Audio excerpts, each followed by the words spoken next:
Ada satu kata yang unik dan dipakai oleh Agustinus secara jelas dan menonjol ketika dia menjelaskan dosa asal istilah di dalam diri manusia. Ketika Adam jatuh di dalam dosa, maka di dalam dirinya ada sesuatu yang berubah. Yaitu dulunya kehendak yang tadinya baik ya, netral sebenarnya, kemudian berubah menjadi rusak. Dan kemudian nanti dalam bahasa Yunani menggunakan kata epitumia. Nah, kata epitumia ini oleh Agustinus dipakai diterjemahkan sebagai concupiscencia.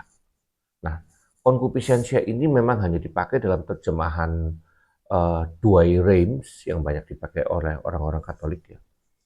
Kata concupiscencia itu dari bahasa Latin itu yang diambil dari gini ya, dari Yunani epitumea ke dalam bahasa Latin concupiscencia. Kata concupiscencia itu dari kata con itu bersama-sama, kemudian cupere itu adalah menginginkan. Nah, ini adalah sebuah keinginan di dalam batin yang paling dalam, yang akan mendasari seluruh keinginan ke atas. Kalau bahasa asli daripada hati nurani itu adalah conscient, conscient dari kata ko dan sien, science gitu ya, ko bersama-sama dan science, conscient menjadi hati nurani, mengetahui bersama-sama. Nah ini semacam ada conscient dengan concupiscencia di dalam diri manusia yang harusnya dua-duanya bertarung nih. Kalau conscient itu semacam hakim atau penerangan atau yang orang ngomong lu nggak punya hati nurani yang mengingatkan kita, maka concupiscencia itu adalah lawannya karena dia keinginan hasrat yang paling dalam. Nah seringkali keinginan ini dalam psikologi Sigmund Freud itu adalah berkait dengan seks. Gitu. Kalau laki-laki itu atau perempuan juga dia mengatakan sebagai dorongan yang dipengaruhi oleh seksual.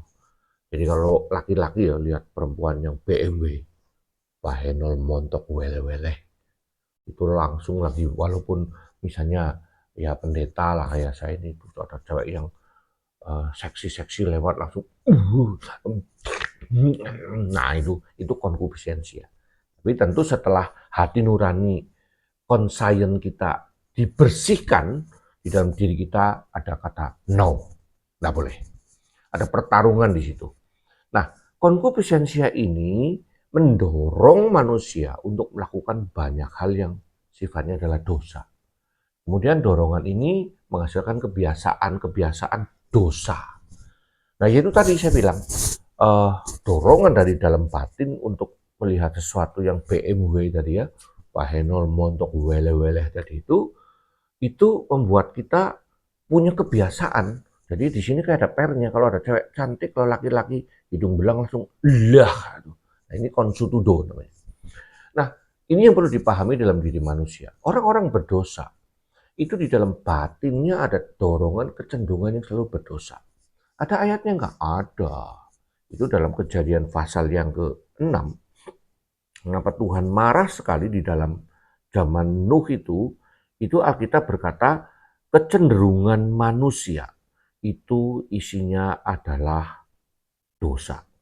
Ya, ayat yang kelima, Kejadian ayat yang kelima. Ketika dilihat Tuhan bahwa kejahatan manusia besar di bumi dan bahwa kecenderungan hatinya membuahkan kejahatan semata-mata. Jadi itulah concupiscencia, kecenderungan dorongan berdosa, epitumia, mendorong kita itu untuk melakukan dosa-dosa, keinginannya dosa-dosa.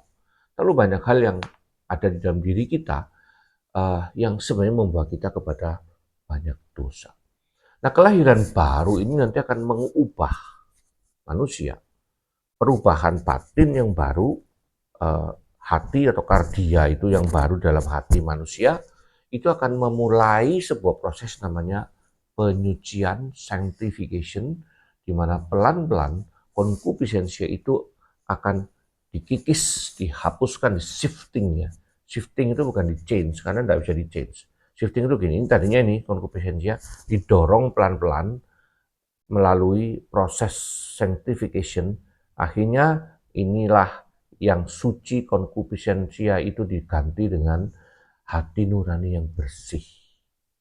Sehingga akhirnya kita tidak lagi dikuasai oleh konkupishensia, apapun bentuknya.